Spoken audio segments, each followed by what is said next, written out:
Okay, next. How many electrons used to form covalent bond between CH3OH? Hiya, let me draw it out for you guys. Carbon in the middle. Hydrogen here. Hydrogen here. Hydrogen here. Oxygen here. 1, 2, 3, 4, 5, 6. Okay, so how many electrons are there in total?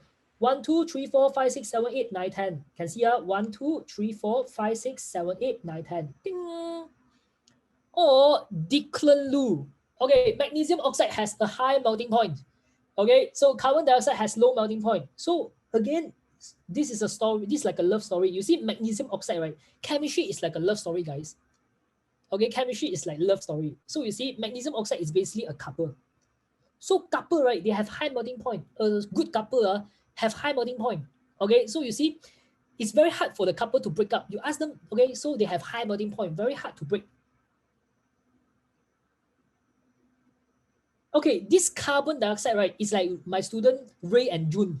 This is Ray and June. Ryan and June, sorry, Ryan and June. They gay. So carbon dioxide is covalent bonding. Okay, so if you have a gay couple, right, what happens is that easily this gay couple can break up. You just make them argue, they break up. Okay, so very easy to break. Okay, so let's look at the answer. Magnesium oxide, I told you this is a perfect couple. Perfect couple, strong attraction. They love each other so much. Okay, and come on, man, it's not molecule, yeah, it's always ion, yeah, because this is ionic compound.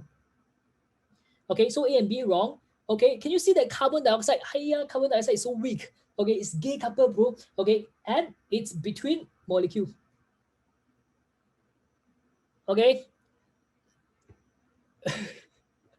The ionic half equation of formation of oxygen during electrolysis of aluminium oxide is shown.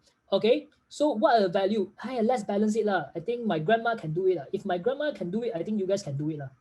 Okay, so you put 2 here, right? So total charge is 4, right? So plus 4 electron lah.